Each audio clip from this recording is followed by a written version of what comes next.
जय हिंद। इस वीडियो में हम लोग पढ़ेंगे आधुनिक भारत के इतिहास को। टॉपिक का नाम है 18वीं शताब्दी में स्थापित नवीन स्वायत्त राज्य। सबसे पहले इसकी भूमिका को देखते हैं। 1707 ईस्वी में औरंगजेब की मृत्यु के पश्चात उत्तर मुगल काल के शासक उतने योग्य नहीं थे जितना कि उनके पूर्वज थे। इसी कारण इनकी सत्ता की बागडोर ईरानी, तुरानी और हिंदुस्तानी मूल के अमीर सैयद बंधुओं के पास आ गई। ये सैयद बंधु के अंतर्गत कौन कौन आते हैं? दो भाई, तो एक हो जाएगा हुसैन अली खां और एक हो जाएगा अब्दुल्ला खां। पूछा जाता है क्वेश्चन, सैयद बंधु के अंतर्गत कौन कौन से दो भाई आते हैं? तो हुसैन अली खां और अब्दुल्ला खां। चलिए यहाँ पे देखते हैं। 1707 ईस्वी में जैसे औरंगजेब की मृत्यु हो गई, तो औरंगजेब की मृत्यु होने के बाद जो भी मुगलों की काल चलेगी उसको हम लोग उत्तर मुगल काल के नाम से जानते हैं। लेकिन औरंगजेब की मृत्यु से पहले जो भी काल थी उसको हम लोग पूर्वोत्तर मुगल काल के नाम से जानते हैं। तो पूर्वोत्तर मुगल काल कब से कब तक चला था? 1526 ईस्वी से लेकर 1707 ईस्वी के बीच जो भी मुगलों काल थी उसको पूर्वोत्तर मुगल काल के नाम से जानते हैं। लेकिन औरंगजेब की मृत्यु 1707 ईस्वी में जैसे होगी, तो औरंगजेब की मृत्यु होने के बाद जो मुगलों काल चलेगी उसको उत्तर मुगल काल के नाम से जानते हैं। और ये उत्तर मुगल काल जो है 1857 ईस्वी तक चला था। चलिए, जैसे औरंगजेब की मृत्यु होगी, तो औरंगजेब की मृत्यु होने के बाद जो भी उत्तर मुगल काल में शासक बैठेंगे वो उतने योग्य नहीं होंगे जितने कि उनके पूर्वज थे। जैसे उनके पूर्वज में आ जाएगा अकबर, बाबर, हुमायूं, जहांगीर, शाहजहां, औरंगजेब, ये सभी इनके पूर्वज थे। ये सभी योग्य शासक थे। लेकिन औरंगजेब की मृत्यु के बाद जो भी शासक बैठेंगे, जैसे फर्रुखसियर, बहादुर शाह प्रथम, बहादुर शाह द्वितीय, मोहम्मद शाह, तो ये सभी जितने भी शासक बैठेंगे तो उतने योग्य नहीं होंगे। जिस कारण क्या होगी कि इनकी सत्ता की बागडोर जो है ईरानी, तुरानी और हिंदुस्तानी मूल के अमीर सैयद बंधुओं के पास आ जाएगी।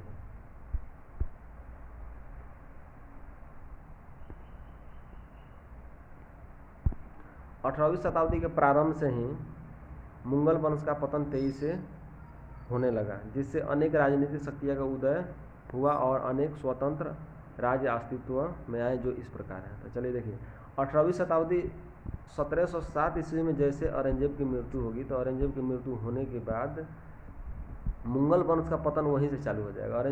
औरंगजेब जैसे मरेगा तो उसके मरने के बाद बहादुर शाह प्रथम गद्दी पे बैठेगा। जैसे बहादुर शाह प्रथम गद्दी पे बैठेगा तो इसके बैठने के बाद वहीं से मुगलों का पतन होना शुरू हो जाएगा। और पतन शुरू होने के कारण क्या होगी, बहुत सारी राजनीतिक शक्तियाँ की उदय होगी। और बहुत सारे राजनीतिक शक्तियों के उदय होने के कारण क्या होगा कि बहुत सारा स्वतंत्र राज्य अस्तित्व में आएगा। यानी कि बहुत सारा स्वतंत्र राज्य मुगलों से अलग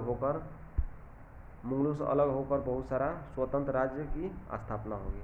ये सभी स्वतंत्र राज्य कौन कौन है इसके बारे में देखते हैं। तो पहला हो जाएगा हैदराबाद। क्या हो जाएगा? हैदराबाद। हैदराबाद के बारे में जान लेते हैं, इसका स्थापना क्या हुई, इसके बारे में कुछ विशेषता जान लेते हैं। तो देखिए, हैदराबाद स्वतंत्र राज्य के संस्थापक जो है कौन है? निजामुल मुल्क। कौन है? निजामुल मुल्क। इसका एक अन्य नाम चिनकिलिज खां भी है। यानी कि हैदराबाद के संस्थापक कौन हो जाएगा? तो निजामुल मुल्क। पूछा जाता है क्वेश्चन कि हैदराबाद के संस्थापक कौन था, तो कौन हो जाएगा? निजामुल मुल्क। इसका अन्य नाम हो जाएगा चिनकिलिज खां। क्या हो जाएगा? चिनकिलिज खां। निजामुल मुल्क तुरानी गुट का था। ये किस गुट का था? तुरानी गुट का, जिसने सैयद बंधुओं के पतन में महत्वपूर्ण भूमिका निभाई। देखिए, सैयद बंधु का पतन जो है ये कब हुआ था? तो 1720 ईस्वी में हुआ था। कब हुआ था? 1720 ईस्वी में। किसके शासनकाल में? कौन से मुगल शासक के शासनकाल में? तो मोहम्मद शाह। किसके शासनकाल में? मोहम्मद शाह के शासनकाल में हुआ था। और ये सैयद बंधु के अंतर्गत कौन कौन आता था? तो हुसैन अली खां और अब्दुल्ला खां। इनकी पतन में महत्वपूर्ण भूमिका कौन निभाई थी? तो निभाया था निजामुल मुल्क निभाया था। आगे देखिए,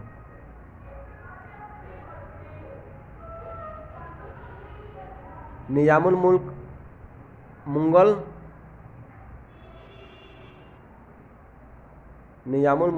बादशाह मोहम्मद शाह द्वारा दक्कन का सूबेदार नियुक्त था। यानी कि निजामुल मुल्क जो था ये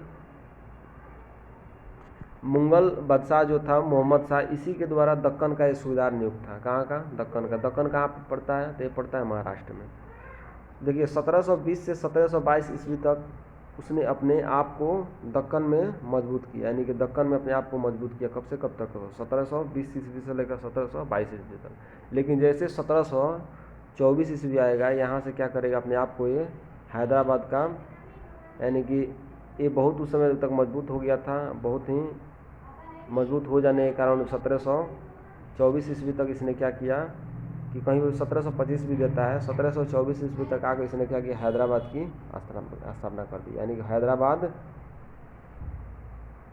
हैदराबाद राज्य की एक अलग क्या कर दिया, स्थापना कर दिया। किसने? निजामुल मुल्क ने। कब? 1725। कहीं पे 1724 देता है, कहीं पे 1725 देता है। तो 1724 ईस्वी में क्या कर दिया, हैदराबाद की एक स्वतंत्र राज्य की स्थापना कर दिया। किसने? निजामुल मुल्क ने। किससे अलग होकर? मुगलों से अलग होकर एक अपना अलग स्वतंत्र राज्य की क्या कर दिया, स्थापना कर दिया, जिसका नाम क्या होगा, हैदराबाद होगा। आगे देखिए, निजामुल मुल्क ने केंद्रीय सरकार से अपनी स्वतंत्रता की खुलेआम घोषणा कभी नहीं की। यानी देखिए, इसने जो है निजामुल मुल्क अपना एक स्वतंत्र राज्य का स्थापना कर दिया था हैदराबाद का, लेकिन केंद्रीय सरकार उस समय कौन थी? तो मुगल शासक यानी मुगल वंश जो था, वही केंद्रीय सरकार उस समय थी। तो इसने एक स्वतंत्र राज्य की स्थापना तो कर दिया, लेकिन केंद्रीय सरकार को कभी नहीं दिखाया। यानी कि मुगल वंश जो था, मुगल वंश के जो भी शासक थे, उनके नज़र में कभी नहीं दिखाया कि हम जो है अपना एक अलग स्वतंत्र राज्य हैदराबाद की स्थापना कर दिए हैं। लेकिन हमेशा उसने स्वतंत्र शासक के रूप में ही काम किया। उसने कभी नहीं दिखाया कि हम जो है एक अपना अलग स्वतंत्र राज्य की स्थापना कर दिया हैदराबाद का।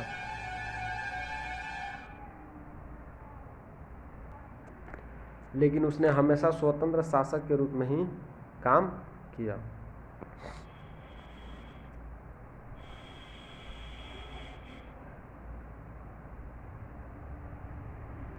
निजामुल मुल्क ने हिंदुओं के प्रति हमेशा उदार नीति अपने, यानी कि अच्छा नीति था हिंदुओं के प्रति। उसके देखिए एक दीवान नियुक्त था हिंदू में, कौन था? पूरन चंद था। 1924 ईस्वी में उसने एक युद्ध लड़ा था, बहुत ही महत्वपूर्ण युद्ध था इसके लिए, निजामुल मुल्क के लिए। कौन सा युद्ध लड़ा था? तो एक युद्ध लड़ा था जिस युद्ध का नाम था सकुर खेड़ा के युद्ध। किसका युद्ध? सकुर खेड़ा का युद्ध लड़ा था 1724 ईस्वी में। सकुर खेड़ा के युद्ध में निजामुल मुल्क ने मुगल का एक सूबेदार था मुगल वंश का, जिसका नाम था मुबारिज खां, को पराजित किया था। तो कब लड़ा था? 1724 ईस्वी में। कौन सा युद्ध? सकुर खेड़ा का युद्ध। किसके विरुद्ध? तो ये लड़ा था किसके विरुद्ध? मुबारिज खां के। इसमें किसका पराजित हुआ था? कौन पराजय हुआ था? तो इसमें मुबारिज खां क्या हुआ था? पराजित हुआ। जीता कौन था? निजामुल मुल्क ने जीता था। आगे देखिए, बाद में मुगल बादशाह मोहम्मद शाह से निजामुल मुल्क को दक्कन का वायसराय नियुक्त। पहले देखिए, यहाँ के पहले जो था सूबेदार था, कौन सूबेदार था? बाद में निजामुल मुल्क जो था, ये दक्कन का क्या था? सूबेदार था। लेकिन इसको बाद में क्या कर दिया गया? इसको वायसराय नियुक्त कर दिया गया। यानी कि ये निजामुल मुल्क जो पहले जो था दक्कन का ये सूबेदार था, बाद में इसको चलकर जो मोहम्मद शाह जो था, इसको वायसराय नियुक्त कर दिया। ये देखिए, वायसराय जो है थोड़ा सा सूबेदार से थोड़ा सा बड़ा पद होता था उस समय। उसे देखिए एक जो है उपाधि प्रदान की थी मोहम्मद शाह, जिस उपाधि का नाम है आसफ जां। क्या नाम है? आसफ जां। यानी कि आसफ जां की उपाधि से निजामुल मुल्क को किसने नवाजा था? तो ये नवाजा था बादशाह मोहम्मद शाह। मुगल बादशाह कौन था? मोहम्मद शाह ने उसको नवाजा था। कौन से उपाधि से? आसफ जां से। 1748 ईस्वी में देखिए, 1748 ईस्वी में निजामुल मुल्क की क्या हो जाएगी? मृत्यु हो जाएगी। कब? 1748 में। इसकी मृत्यु होने के बाद हैदराबाद पर जो है और अंग्रेज और फ्रांसीसियों ने क्या कर दिया? कूटनीति का शिकार बना दिया। यानी कि इसको क्या करेगा? कूटनीति का शिकार बनाकर इसको अपना, यानी कि इस पे अपना कब्जा कर लेगा लोग। कौन? अंग्रेज। अब अगला देखिए, अगला जो है, अगला कौन सा स्वतंत्र राज्य की स्थापना हुआ था? तो अगला हो जाएगा कर्नाटक के बारे में जान लेते हैं। दिल्ली की सरकार से स्वतंत्र होकर सादतउल्ला खान ने अर्काट को राजधानी बनाया। किसको? अर्काट को। यानी कि कर्नाटक के जो संस्थापक जो था, कौन था? सादतउल्ला खां। कौन था? सादतउल्ला खां। और इसने क्या कर दिया? दिल्ली से स्वतंत्र होकर अपना अलग क्या कर दिया? राज्य की स्थापना किया, एक अलग क्षेत्र का स्थापना किया, जिसका नाम क्या था? कर्नाटक। कर्नाटक का संस्थापक कौन था? सादत उल्ला खां। इसने सादत उल्ला खां किसको अपना राजधानी बनाया? तो अर्काट को। सादत उल्ला खां के बाद उत्तराधिकार के संघर्षों को लेकर कर्नाटक की स्थिति बिगड़ती गई। कर्नाटक के उत्तराधिकार के प्रश्न पर अंग्रेजों और फ्रांसीसियों के मध्य राजनीतिक हस्तक्षेप का कारण बना। यानी कि देखिए, जैसे सादत उल्ला खां जैसे मरेगा तो मरने के बाद कौन गद्दी पे बैठेगा, कौन उत्तराधिकारी इसका होगा? सादत उल्ला खां के। इस बात को लेकर क्या हुआ कि यहाँ की कर्नाटक की स्थिति बिगड़ती गई और इसका फ़ायदा कौन उठाया लो? इसका फ़ायदा अंग्रेज और फ्रांसीसी उठाया लो और इसका फ़ायदा उठाकर अंग्रेज और फ्रांसीसी पे क्या कर लिया? कब्जा कर लिया लो। अब बंगाल के बारे में जानते हैं। देखिए बंगाल के बारे में, स्वतंत्र बंगाल राज्य का नींव डालने का श्रेय मुर्शिद कुली खां को है। किसको है? मुर्शिद कुली खां को दिया जाता है। यानी कि स्वतंत्र बंगाल की स्थापना करने का श्रेय किसको दिया जाता है? मुर्शिद कुली खां को। यानी कि बंगाल का स्थापना किसने किया था? मुर्शिद कुली खां ने किया था। 1700 ईस्वी में मुर्शिद कुली खां जो था, देखिए इसके बारे में जान रहे हैं मुर्शिद कुली खां के बारे में। 1700 ईस्वी में मुर्शिद कुली खां को औरंगजेब द्वारा बंगाल का दीवान नियुक्त किया गया था। यानी 1700 ईस्वी में जब औरंगजेब था उस समय मुर्शिद कुली खां को औरंगजेब ने क्या कर दिया था? बंगाल का दीवान नियुक्त किया था। लेकिन जैसे देखिए, इसकी मृत्यु होने के बाद, औरंगजेब की मृत्यु होने के बाद कौन कौन बैठेगा? बहादुर शाह प्रथम बैठेगा, फिर बैठेगा फर्रुखसियर बैठेगा, फिर बैठेगा मोहम्मद शाह, जहांदार शाह भी इसमें बैठेगा बीच में। चलिए देखिए, तो 1700 ईस्वी में मुर्शिद कुली खां को औरंगजेब ने क्या किया था? बंगाल का दीवान नियुक्त किया था।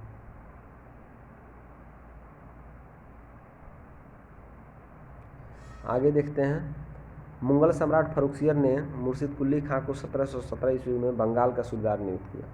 यानी कि फर्रुखसियर जब गद्दी पर बैठा तो उसको दीवान से क्या कर दिया? सूबेदार वहाँ का बना दिया। कहाँ का? बंगाल का। इसने फर्रुखसियर 1717 ईस्वी में क्या कर दिया? वहाँ का सूबेदार बना दिया, जिसने आगे चलकर मुगल साम्राज्य की कमजोर स्थिति का फायदा उठाकर स्वतंत्र बंगाल राज्य की नींव डाली। यानी कि बाद में चलकर देखिए, जैसे औरंगजेब मर गया तो औरंगजेब की मृत्यु के बाद जो भी मुगल शासक बैठेंगे उतने योग्य नहीं होंगे जितने उनके पूर्वज थे, जिसके कारण क्या होगी? मुगलों की जो शासन की बागडोर जो होगी कमज़ोर हो जाएगी और उसकी फ़ायदा कौन उठाएगा? मुर्शिद कुली खां उठाएगा। और मुर्शिद कुली खां उसका फ़ायदा उठाकर क्या करेगा? एक अपना स्वतंत्र राज्य बंगाल क्या कर देगा? स्थापना कर देगा। तो बंगाल का स्थापना किसने किया था? मुर्शिद कुली खां। आगे देखते हैं, अब अवध के देखते हैं, अवध के बारे में। लखनऊ का पूरा नाम अवध है। देखिए, अवध का संस्थापक जो था सादत खां था। क्या था? सादत खां। इसको बुरहान उल मुल्क के नाम से भी जाना जाता है। यानी कि देखिए, अवध का संस्थापक जो था सादत खां को माना जाता है। बंगाल के कौन था? तो बंगाल के था मुर्शिद कुली खां। कौन था? मुर्शिद कुली खां था। इधर आते हैं, इधर देखिए आ गया, सादत खां जो 1722 ईस्वी में अवध का सूबेदार बना। ये अवध का सूबेदार कब बना? 1722 ईस्वी में बना। कौन? सादत खां। यानी कि अवध का संस्थापक कौन था? सादत खां था। और इसका सूबेदार कब बना अवध का? तो 1722 ईस्वी में। लेकिन उसने बाद में चलकर अवध में स्वतंत्र राज्य करना प्रारंभ कर दिया। यानी कि 1722 ईस्वी में सूबेदार यहाँ पर बना और मुगल शासकों का कमज़ोर स्थिति का फायदा उठाकर इसने भी क्या किया? वहाँ पर स्वतंत्र राज्य प्रारंभ करना, यानी कि स्वतंत्र राज्य करना प्रारंभ कर दिया। कौन? सादत खां। आगे देखिए, मैसूर के बारे में देखते हैं। देखिए, तालीकोटा युद्ध के बाद विजयनगर साम्राज्य का अंत हो गया। यानी कि जैसे तालीकोटा युद्ध होगा तो तालीकोटा युद्ध होने के बाद क्या होगा? विजयनगर साम्राज्य क्या हो जाएगा? पतन हो जाएगा। क्या हो जाएगा? पतन हो जाएगा।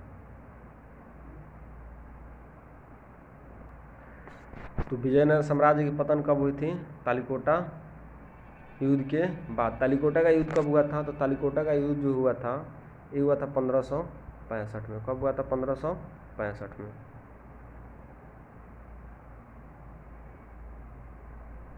चलिए देखिए, तालीकोटा युद्ध के बाद विजयनगर साम्राज्य का अंत हो गया और इसकी कमज़ोर स्थिति का फायदा उठाकर जिन स्वतंत्र राज्यों का उदय हुआ उसमें कौन था? सबसे प्रमुख कौन था? मैसूर था। सबसे प्रमुख कौन था? मैसूर था।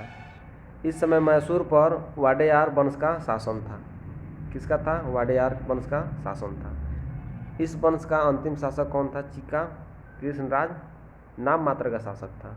यानी कि जिस समय मैसूर की स्थापना हुई उस समय देखिए, उस समय जो था वहाँ के शासक कौन था? वाडियार वंश का शासक कौन था? तो चीका कृष्णराज था। ये नाम मात्र का शासक था, यानी शासक तो था लेकिन अच्छे ढंग के शासक नहीं था।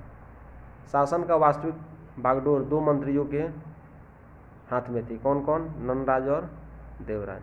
यानी देखिए, ये शासक यहाँ के था कौन? चीका कृष्णराज। लेकिन यहाँ के शासन के बागडोर किसके हाथों में थी? मंत्रियों के हाथों में थी। कौन कौन? नंदराज और देवराज। आगे देखिए, इस समय मैसूर पर मराठों तथा निजाम के आक्रमण का खतरा बना रहता था। यानी कि आगे शासक कमज़ोर था, इसलिए कमज़ोर होने के कारण इसका फ़ायदा उठाता था। कौन कौन? मराठा और निजाम। मराठा और निजाम जो थे इसका फ़ायदा उठाते थे। मराठे लगातार मैसूर पर आक्रमण कर उसे वित्तीय और राजनीतिक रूप से कमज़ोर बनाना चाहते थे। यानी कि मराठा चाहते थे कि मैसूर पे लगातार हमला किया जाए और आक्रमण किया जाए, और आक्रमण करके इसकी वित्तीय और राजनीतिक दृष्टि से क्या कर दिया जाए? इसको कमज़ोर बना दिया जाए। जबकि निजाम जो थे, देखिए निजाम जो थे, जबकि निजाम मैसूर को मुगल प्रदेश मानकर अपना अधिकार समझते थे। यानी कि ये समझते थे कि निजाम समझते थे कि मुगल में जो यानी मैसूर जो है, ये मैसूर मुगल प्रदेश का एक हिस्सा है, इसलिए इस पर अपना क्या करते थे? अधिकार जमाते थे। मराठा क्या करते थे? मराठा इस पर चाहते थे आक्रमण करके इसे वित्तीय और राजनीतिक दृष्टि से कमज़ोर बना दिया जाए और अपने साम्राज्य में क्या कर लिया जाए? मिला लिया जाए। जबकि निजाम देखिए, निजाम लोगों का समझना यह था कि ये जो है मुगल प्रदेश का क्या है? हिस्सा है। यानी मैसूर जो है मुगल प्रदेश का हिस्सा है, इसलिए ये इस पर अपना क्या करते थे? अधिकार जताते थे। कौन? निजाम लोग। आगे देखिए, हैदर अली का जन्म 1722 ईस्वी में मैसूर के कोलार जिले में हुआ। कब हुआ? कोलार जिले में। यानी कि ये बहुत इंपॉर्टेंट है। हैदर अली का जन्म कब हुआ था? 1722 ईस्वी में। कहाँ पर? कोलार जिले में। ये कहाँ पड़ता है? कर्नाटक में कोलार। ये जो है कोलार जो है बहुत ज़्यादा फेमस है। किसके लिए? सोना के लिए। उसने अपने जीवन मैसूर के सेना के रूप में साधारण अधिकारी के रूप में प्रारंभ किया था। यानी कि हैदर अली जो था, देखिए पढ़ा लिखा व्यक्ति नहीं था, लेकिन ये युद्ध करने में बहुत माहिर था, बहुत माहिर। यानी कि सेनापति के रूप में और एक शासक के रूप में बहुत ही अच्छा शासक, और ये बहुत ही अच्छा सेनापति भी था। युद्ध करने में ये बहुत ही माहिर था। देखिए, उसने अपना जीवन क्या किया था? मैसूर के सेना में एक साधारण अधिकारी के रूप में प्रारंभ किया था। अपनी योग्यता, यानी कि बहुत ही योग्य व्यक्ति था, योग्यता के दम पर वह सेनापति के पद पर पहुंच गया। यानी कि बहुत ही अच्छा सेनापति था। कौन? हैदर अली। यानी कि देखिए ये कितना योग्य था, बहुत ही ज़्यादा योग्य था। उसने क्या किया था? मैसूर के सेना में एक छोटा सा अधिकारी के रूप में अपना कार्य प्रारंभ किया, लेकिन बाद में चलकर अपने योग्यता के दम पर इसने क्या किया कि मैसूर का सेना क्या हुआ? सेनापति बन गया। 1761 ईस्वी में हैदर अली ने नटराज को हरा दिया। क्या कर दिया? हरा दिया, और मैसूर की सत्ता को अपने हाथों में ले लिया। नटराज जो था वहाँ क्या था? मंत्री था, और इसको हरा दिया, और हरा कर क्या किया कि वहाँ की सत्ता जो है अपने हाथों में ले लिया। कौन? कब? 1761 ईस्वी में। कब? कौन ले लिया? वो ले लिया हैदर अली। हैदर अली मैसूर के शासक बनते ही वह मराठा सरदारों जैसे निजामों और अंग्रेज़ों के साथ लड़ता रहा। यानी कि जैसे ही शासक बना, कौन शासक बना? हैदर अली। कहाँ का? मैसूर का। तो शासक बनने के बाद वहाँ पे जो अंग्रेज़ निजाम और मराठों का जो खतरा था, कहाँ पर? मैसूर पर। उनसे ही हमेशा बेचारा लड़ता रहा। आगे देखिए, अब अगला हो जाएगा रुहेलखंड। क्या हो जाएगा? रुहेलखंड। इसके बारे में जान लेते हैं। रुहेलखंड की स्थापना अली मोहम्मद खान ने किया था। कौन किया था? अली मोहम्मद खान ने किया था। इसकी पहली राजधानी कहाँ थी? आंवला थी। कहाँ थी? पहली राजधानी इसकी कहाँ थी? आंवला। इसको बरेली को आंवला बोला जाता है, जो उत्तर प्रदेश में है। तथा बाद में इसकी राजधानी कहाँ बनी? रामपुर बनी। कहाँ बनी? रामपुर इसकी राजधानी बनी। रुहेलखंड की स्थापना किसने किया था? अली मोहम्मद खान किया था। इसकी पहली राजधानी कहाँ थी? आंवला थी। बरेली की पुराना नाम क्या है? आंवला है। तथा बाद में इसका राजधानी कहाँ बना? रामपुर बना। आगे देखिए, पंजाब के बारे में जान लेते हैं। पंजाब भी एक स्वतंत्र राज्य की स्थापना हुआ था। देखिए, मुगल काल में समृद्ध और उपजाऊ पंजाब प्रांत की राजधानी कहाँ थी? लाहौर थी। लाहौर कहाँ थी? अभी पाकिस्तान में पड़ता है लाहौर। ये देखिए, मुगल काल में सबसे उपजाऊ क्षेत्र जो था आज भी और पहले भी इंडिया का उपजाऊ क्षेत्र जो है कौन है, ये पंजाब है। पंजाब की मिट्टी बहुत उपजाऊ होती है, यहाँ पे फसल बहुत अच्छा होता है। तो यहाँ के समृद्ध यानी शक्तिशाली और उपजाऊ पंजाब प्रांत की राजधानी कहाँ थी, लाहौर थी। मुगलों के साथ निरंतर टकराव में 18वीं शताब्दी में सिखों का उदय एक राजनीतिक शक्ति के रूप में हुआ, यानी कि मुगलों से टकराव के कारण 18वीं शताब्दी में सिखों का उदय हुआ।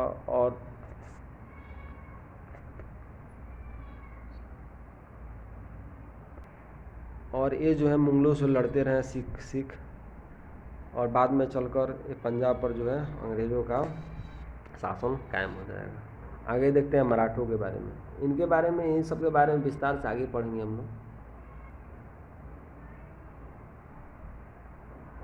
देखिए मराठा के बारे में पढ़ते हैं। मुगल साम्राज्य के पतन के क्रम में 18वीं शताब्दी में मराठा सर्वाधिक शक्तिशाली थे, यानी कि मुगलों का जब पतन शुरू हुआ था 18वीं शताब्दी, उस समय सबसे शक्तिशाली कोई थे तो कौन थे, मराठा थे। मराठा राज्य के संस्थापक किसको माना जाता है, शिवाजी थे। किसको माना जाता है, शिवाजी को। पहला संस्थापक शिवाजी को, दूसरा संस्थापक माना जाता है बालाजी विश्वनाथ को। यानी कि मराठों का जब पतन शुरू हुआ तो उस समय इसको एकत्रित किसने किया, उस समय एकत्रित किया और इकट्ठा कौन किया, बालाजी विश्वनाथ। और मराठों का स्थिति को बहुत ही मजबूत बनाया, इसलिए इनको दूसरा संस्थापक माना जाता है मराठा का। किनको, बालाजी विश्वनाथ का। पहला कौन हो जाएंगे, शिवाजी। दूसरा कौन हो जाएगा, बालाजी विश्वनाथ। यहाँ पे यह टॉपिक ख़त्म होता है। अगर वीडियो अच्छा लगा हो तो लाइक शेयर और कमेंट ज़रूर करें। साथ ही साथ वीडियो को सब्सक्राइब करें ताकि इसका दूसरा भाग हम बनाएं तो आप लोगों को आसानी से उपलब्ध हो सके। अगर इस वीडियो का PDF चाहिए तो डिस्क्रिप्शन में इसका लिंक दे रखें, वहाँ से जाकर आप लोग डाउन कर सकते हैं। फिर इसका नेक्स्ट भाग लेकर आप लोगों के बीच उपलब्ध होंगे। तब तक के लिए जय हिंद।